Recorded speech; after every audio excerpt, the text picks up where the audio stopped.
D gang ರೇಣುಕಾಸ್ವಾಮಿಯನ್ನ ಭೀಕರವಾಗಿ ಹತ್ಯೆ ಮಾಡಿರುವ ಪ್ರಕರಣಕ್ಕೆ ಸಂಬಂಧಪಟ್ಟಂತೆ ಈಗಾಗಲೇ ಮಧ್ಯಂತರ ಬೇಲ್ ಪಡೆದು ಚಿಕಿತ್ಸೆಯನ್ನ ದರ್ಶನ್ ಪಡೆದಿದ್ದಾರೆ. ಆದರೆ ಆ ನಡುವೆ ಇವತ್ತು ರೆಗ್ಯುಲರ್ ಬೇಲ್ನ ವಾದ ಈಗಾಗಲೇ ಮುಗಿದಿದೆ. ಪ್ರತಿವಾದ ಎಸ್ಪಿಪಿ ಮಾಡ್ತಿದ್ದಾರೆ. ಪ್ರಮುಖವಾಗಿ ಮಧ್ಯಂತರ ಬೇಲನ್ನು ರದ್ದುಪಡಿಸಿ ಅಂತ ವಾದವನ್ನು ಮುಂದಿಟ್ಟಿದ್ದಾರೆ. ಹೈಕೋರ್ಟ್ನಲ್ಲಿ ಎಸ್ಪಿಪಿ ಪ್ರಸನ್ನ ಕುಮಾರ್ ವಾದ ಮಾಡಿದ್ರು.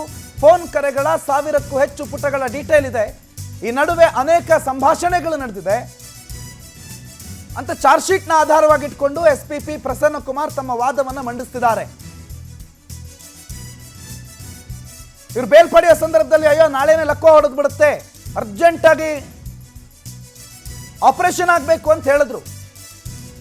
ಆದರೆ ಆಪರೇಷನ್ಗೆ ಅಂತ ಹೇಳಿ ಹೊರಗಡೆ ಬಂದು ಎಷ್ಟು ದಿನ ಆಯಿತು, ಆಪರೇಷನ್ನೇ ಮಾಡಿಲ್ಲ ಅಂತ ಬೇಲ್ ಪಡೆದು ಈಗ ಹೊರಗಡೆ ಬಂದಿದ್ದಾರೆ. ದರ್ಶನ್ ಮತ್ತೆ ಜೈಲಿಗೆ ಹೋಗಬೇಕು ಅಂತ ಎಸ್ಪಿಪಿ ತಮ್ಮ ವಾದವನ್ನು ಮಂಡಿಸುತ್ತಿದ್ದಾರೆ.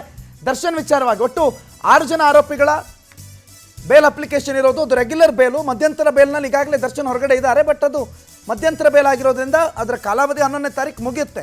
11ನೇ ತಾರೀಕು ನಂತರ ವಾಪಸ್ ಹೋಗ್ಬೇಕು ಜೈಲಿಗೆ. ಹಾಗಾಗಿ ಮಧ್ಯಂತರ ಬೇಲ್ನ ವಿಚಾರಕ್ಕೆ ಸಂಬಂಧಪಟ್ಟಂತೆಯೇ ಎಸ್ಪಿಪಿ ತಮ್ಮ ವಾದವನ್ನು ಮಂಡಿಸ್ತಿದ್ದಾರೆ. ಏನು ಹೇಳಿದ್ರು ವೈದ್ಯಾಧಿಕಾರಿಗಳು, ವೆರಿ ಅರ್ಜೆಂಟ್ಲಿ ಇವರಿಗೊಂದು ಮೆಡಿಸಿನ್ ಆಗಬೇಕು ಅಥವಾ ಟ್ರೀಟ್ಮೆಂಟ್ ಆಗಬೇಕು, ಸರ್ಜರಿನೇ ಆಗಬೇಕು. ಫಿಸಿಯೋಥೆರಪಿ ಅಂತಂದರೆ ಜೈಲಲ್ಲೇ ಮಾಡಬಹುದಿತ್ತು. ಆದರೆ ಇಲ್ಲ, ಸರ್ಜರಿನೇ ಆಗಬೇಕು ಅನ್ನೋ ಕಾರಣಕ್ಕೆ, ಏನಾದರೂ ಮುಂದೆ ಹೆಚ್ಚು ಕಮ್ಮಿ ಆದರೆ ತಪ್ಪಾಗಬಾರ್ದು ಅನ್ನೋ ಕಾರಣಕ್ಕೆ ಅವಕಾಶ ಕೊಟ್ಟಿದ್ರು. ಅದನ್ನು ಕ್ಯಾನ್ಸಲ್ ಮಾಡಿ ಅಂತ ಹೇಳ್ತಿದ್ದಾರೆ. ಆರೋಪಿ ಪವನ್ ರೇಣುಕಾಸ್ವಾಮಿಯ ಮನೆ ಅಡ್ರೆಸ್ ಅನ್ನು ಕೇಳ್ತಾನೆ. 6/6/2024 ವಾಟ್ಸಪ್ ಚಾಟ್ ಮಾಡ್ತಾನೆ ಅಂತ ಹೈಕೋರ್ಟ್ನಲ್ಲಿ ವಾದ ಮಂಡಿಸ್ತಿದ್ದಾರೆ ಪ್ರಸನ್ನ ಕುಮಾರ್. 7/6/2024 ಚಿತ್ರದುರ್ಗ ಕೋರ್ಟ್ ಬಳಿ ಇದ್ದೀನಿ ಅಂತ ನಾನು ಹೇಳ್ತಾನೆ. ಅಡ್ರೆಸ್ ಅನ್ನ ವಾಟ್ಸಪ್ ಅಲ್ಲೇ ಆತ ಕೇಳಿ ಪಡಿತಾನೆ. ಕಿಡ್ನಾಪೇ ಆಗಿಲ್ಲ, ಕಿಡ್ನಾಪ್ ಆಗಿದ್ದು ಗೊತ್ತೇ ಇಲ್ಲ, ಕಿಡ್ನಾಪ್ ಮಾಡೇ ಇಲ್ಲ. ಯಾರು ಪವನ್?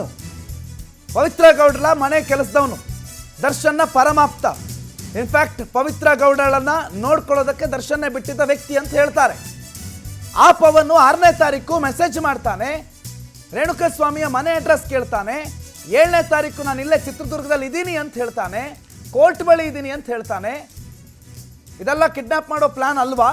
ಕಿಡ್ನಾಪೇ ಅಲ್ಲ, ಕಿಡ್ನಾಪ್ ಪ್ರಯತ್ನನೇ ಆಗಿಲ್ಲ ಅಂತ ಹೇಳ್ತಾರಲ್ಲ, ಇದೆಲ್ಲ ಪ್ಲಾನ್ ಅಲ್ವಾ, ಇದೆಲ್ಲ ಪ್ರಯತ್ನಗಳಲ್ವಾ ಅಂತ ವಾದ ಮಂಡಿಸ್ತಿದ್ದಾರೆ ಎಸ್ಪಿಪಿ ಪ್ರಸನ್ನ ಕುಮಾರ್. ಹೈಕೋರ್ಟ್ನಲ್ಲಿ ದರ್ಶನ್ ಆಪರೇಷನ್ ಬಗ್ಗೆ ವಾದ ಪ್ರತಿವಾದ ನಡೀತಿದೆ. ಟಿವಿ ನಾಗೇಶ್ ಹೇಳ್ತಾರೆ ದರ್ಶನ್ ಸರ್ಜರಿಗೆ ದಿನಾಂಕ ನಿಗದಿಯಾಗಿದೆ.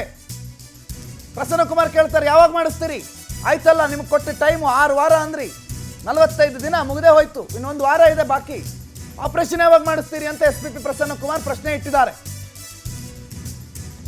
ಈ ನಡುವೆ ಕೋರ್ಟ್ಗೆ ಅದನ್ನು ನಾವು ತಿಳಿಸ್ತೀವಿ, ನಿಮಗೆ ತಿಳಿಸ್ಬೇಕು ಅಂತಿಲ್ಲ ಅಂತ ಹೇಳ್ತಾರೆ ಟಿವಿ ನಾಗೇಶ್. ವಾದ ಪ್ರತಿವಾದದ ಹೈಲೈಟ್ಸು ಇವತ್ತು ಮಧ್ಯಂತರ ಅರ್ಜಿ ಏನಿದೆ, ಅದು ಮಧ್ಯಂತರ ಜಾಮೀನ ಅವಧಿ ಏನಿದೆ ಅದನ್ನು ವಿಸ್ತರಣೆ ಮಾಡಿ ಅಂತ ಕೂಡ ಅಪ್ಲಿಕೇಶನ್ ಹಾಕ್ಕೊಂಡಿದ್ದಾರೆ. ಅದು ಕೂಡ ಇಲ್ಲೇ ವಿಚಾರಣೆಗೆ ಬರುತ್ತೆ.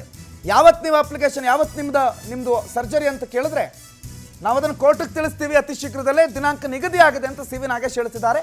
ವಾದ ಪ್ರತಿವಾದ ಮುಂದುವರಿತಾ ಇದೆ.